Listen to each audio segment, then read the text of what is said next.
Last episode, we started looking at the second side of repentance, that is the human side. We started looking at that. And to help us understand the human side of repentance, we started looking at four biblical characters. You remember, we look at David and Saul as a peer, and we look at Peter and Judas as a peer. And this character that we have studied, these are cases that shows us graphically and illustrate for us these two sides of repentance that we are dealing with. And when we look at all these four characters, the first and foremost that we saw in all of them is that they all sinned. David sinned, Saul sinned, Peter sinned, Judas sinned. They all sinned, okay? And the second thing we saw is that God confronted them or pricked their conscience because of this sin. And then the question is, what happens afterward? How did each of them respond to God? And that is where we are at the moment. And we said that David and Peter repented. David and Peter repented. But in contrast, Saul and Judas only regretted. Now, this is very, very important. David and Peter repented, but Saul and Judas regretted. And the question is, what is the difference between repentance and regret? And does it really matter? Yes, it does matter because of the issue that are connected. There is a serious issue here because this is the difference between true and false repentance. It is the difference between receiving forgiveness and enjoying God's salvation on one hand, receiving forgiveness, enjoying God's salvation, enjoying God's goodness on one hand, or on the other hand, missing out on God's forgiveness and therefore missing out on God's salvation and God's goodness. And you can see that it is important for you and I to understand the difference, not just mentally, but with our heart and in practice and in reality. One of the things we will see is that just like Pharaoh, Saul and Judas had regrets. You know, we bumped into Pharaoh in previous episode. Saul and Judas, they had regret, but not repentance.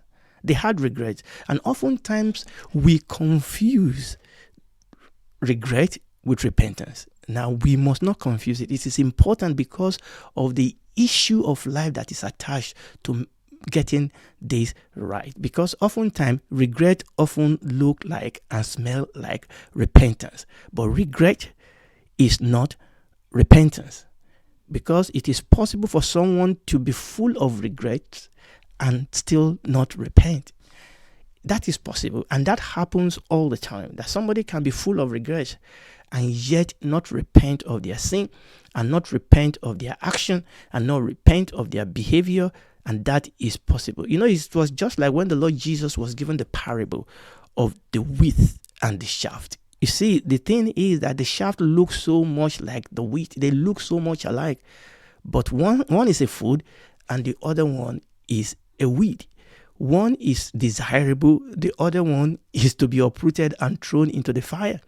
And it's the same thing here, that we need to understand what are the difference. Again, I'm repeating here that it is possible for me to be full of regret and still not repent. And that is why it is important for us to look closely into this issue today. But in order for us to get some answers and clarification, I'm going to approach it here in a couple of ways. Number one, we are going to define our terms. Then number two, we are going to go to 2 Corinthians chapter 7 and we are going to read verse 10. And then I've developed an illustration, a diagram that will illustrate for us this road to salvation. So we are going to define our terms. We are going to read 2 Corinthians chapter 7 verse 10 and we are going to look at this illustration. So first, let us break down the etymology of these words: remorse, regret, repentance. Remember, we are looking at the etymology of the English word. Don't confuse it with what we have done about repentance, looking at the Hebrew root of the Hebrew word repentance, called teshuvah.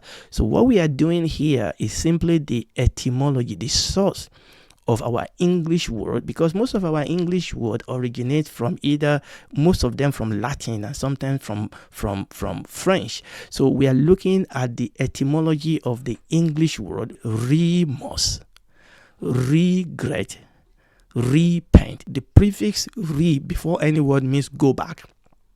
Go back, start again, go back to the original.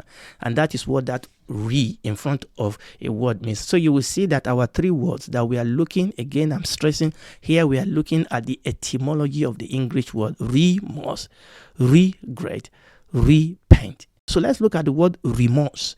And remorse come to us from Latin. It contains two words, remordia. Re obviously is back to, and mordia means to bite.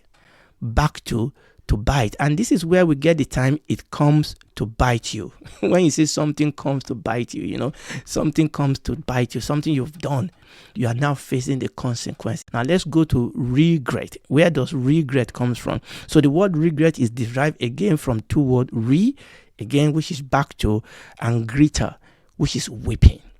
Back to, grita, weeping. We are talking about the etymology of the word regret, and regret means to come back to a place of weeping or lamenting. What about repentance? Now, again, in previous episode, we have looked at the Hebrew word meaning of the word repentance. At this moment, that's not what we are doing. At this moment, we are looking at the etymology of our English word repentance, just as we have done now for remorse and we have done for regret. So the two words that are at the root of our English word repent can be repona or repentance. Re means back to. Penance, what does penance remind you of? Penant. So penance means it's a list of action to make something right. Back to, a list of action to make something right. And pona actually means punishment by law. So when you look at the etymology of this word repentance, in there you are looking at punishment by law. In there you are looking at action to make something right. So as it were, repentance is turning back to the righteous God and making things right in the process. Okay, so that's the first way. We are breaking into this word. We're looking at regret, repentance. Why is it possible for people to be full of regret and not really repent?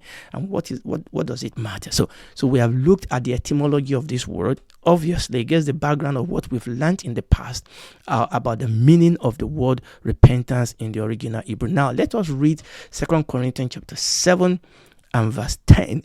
King James, for godly sorrow, now this is very important, for godly sorrow worketh repentance to salvation, not to be repented of, but the sorrow of the world worketh death. Now, New American Standard Bible, for the sorrow that is according to the will of God produces a repentance without regret, leading to salvation, but the sorrow of the world produces death. There's a sorrow that is according to the will of God, but there's also a sorrow of the world. The sorrow that is according to the will of God produces repentance, and that repentance leads to salvation. But the sorrow that is according to the world produces death. It doesn't lead to salvation, but it actually leads to death. Now, this is actually me looking at that book of Corinthians that we read, and putting it in a picture form. And I titled this The Road to Salvation. And it all started here with sin. For all have sinned and fallen short of the glory of God. And let me say something here. Repentance is not just for the unbeliever to be saved. Repentance is also the way you and I mature. This is also the way you and I go from glory to glory. Because the Bible says all scripture is given by the inspiration of God and is profitable for doctrine, for correction, for rebuke, and for instruction in righteousness. Okay, so when I'm talking here about repentance, yes, the unbeliever will repent to be saved, but the believer, you and I, must continually repent as the Holy Spirit brings to our attention issues in our life that needs changing. And it was important for me to mention that. So we are looking at this 2 Corinthians chapter 7 verse 10, and remember that here Paul was writing to Christians. And in fact, the context here was Paul actually dealing with some issue in the life of the Christian at Corinth. So this 2 Corinthians chapter 7, where I was talking about the sorrow, the godly sorrow that leads to repentance, and it was not writing to unbelievers, it was writing to believers. So there's a sense in which we are saved, there's a sense in which we are being saved, and there's a sense in which we'll be saved.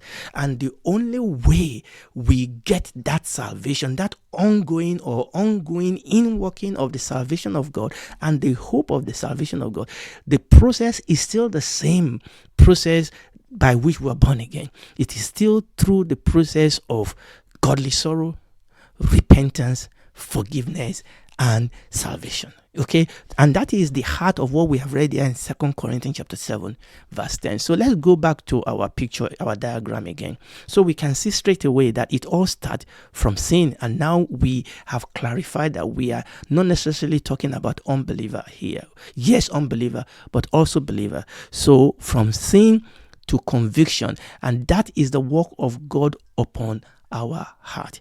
And then it goes to remorse, to repentance, to forgiveness. But you can see over here that there is this possibility of something going into into a diversion here, but we'll come to that in a second. So when you look at this illustration that we have in our front, okay, this illustration is what I call biblical pathway to salvation. Okay, and where does it start from? It starts from here when God confronts the unbeliever, when God confronts the Christian, when God confronts the backslider with their sin. And that is what goes on here. So there's sin and God confronts us, whether we are Christian, unbeliever, or backslider.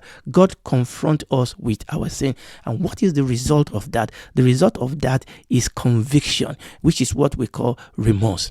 The result is conviction of the wrong, which the Bible calls sorrow. Okay, sorrow. But the Bible says that this remorse should lead to repentance. This remorse should lead to repentance. Now, the remorse is not an end in itself, and this is very, very important for us to understand. It should be a short step in the process. It is not an end in itself. The remorse by itself is not repentance. Okay, there's a process. We are going through this process, and the remorse is not where we should sit down and camp. And unfortunately, many people sit down and camp in this process. It's a step in the process, and it should really be a quick step where God challenges you and I, convict us. We come to a place of remorse so that we can lead on to repentance. Unfortunately, remorse can be hijacked. It can be hijacked, it can be prolonged, it can be hijacked, and this can lead on to dangerous outcome. And more about this in the next illustration. It can be hijacked, and this is what the Bible calls the worldly sorrow that leads to death. Remember 2 Corinthians chapter 7 verse 10. The way God has done it is that this remorse should be a godly sorrow that leads to repentance, that leads to forgiveness. Unfortunately, if we are not careful, we can camp here, okay, and we are going to look a little bit at that, and that can be hijacked, it can be prolonged, and it can lead to dangerous outcome. Again, I'm repeating it, remorse should lead to repentance. And it is important for us to understand this, that remorse should lead to repentance. And the truth is that true repentance always receives forgiveness, leading unto salvation. But let's blow this diagram up again and make it a little bit much more, put more detail into it. Okay, praise the Lord. So again, it is the same picture of what we have seen before. I've just put in a little bit of more detail. We're still looking at this road to salvation. So it all starts with God's conviction. And this part up is what we call the God side of repentance, God's conviction. Now, this side on the right of our screen, these are people that ignore God's work on their heart, and we are not dealing with those people. There are people that have sold their soul to hell. Now, there's people that have sold their soul to hell. They are going to hell. They know it. They don't want to repent. Their heart is hardened. Their conscience is seared. They don't want God. They don't want to be saved. Now, we're not talking about those people, okay? They just ignore the conviction of God. We leave those ones alone. The Lord will grant them grace. The Bible even talk about some people who sin a sin unto death. Now, we're not going to the detail of that today because there are some things that needs to be clarified with respect to that, but we'll leave that alone. But we are not dealing with that today. We are dealing with the other side, okay? We are dealing with this side, okay? So God's conviction comes, and there can be two responses to that, okay? There can be two responses to it. There's those people that acknowledge those convictions and those people that ignore it. And I said we will ignore the ignorant. So we ignore them also. But we want to look at people that acknowledge God's conviction, because that also can go into two parts. Again, this is where it is important that people can acknowledge the pressure, the touch of God upon their life. The pain here is to be aware that we are on the right side of this, acknowledging the convicting work of the Holy Spirit in our life. So we are on this side. We acknowledge God's conviction, but actually that can lead to just regret, which is what we call worldly sorrow, or that can lead to godly sorrow, which lead on to repentance. And this is what I want us to see. You see, the truth is that the work, the convicting work of God in the life of people can just lead to regret. Remember, we are looking at these four characters in the scripture. David and Peter, they repented. But Saul and Judas, they just had regret. And that is what we are seeing here in this diagram. You see, this is the place where David and Peter is. They had godly sorrow and they repented, and that led to a change. And that is the whole purpose, because repentance is turning around and changing. But with respect to Saul and Judas, they actually had sorrow, they had regret, but it is a worldly type of sorrow that did not lead to repentance, did not lead to a change. Now, it is possible, okay, what God wants us to do is to go through this path where God convicts us, we acknowledge that we have godly sorrow that leads to repentance, and then we are forgiven and we are saved.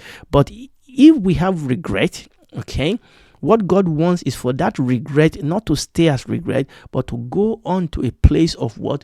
Of repentance, okay? And so that we also can be forgiven and we can be saved. Everyone has regret, but we must go beyond regret to true repentance. Everyone has regret, okay? Everyone has regret. Things you have said, things you have done, places you have been that you wish you didn't have to do that. Every single one of us has regret.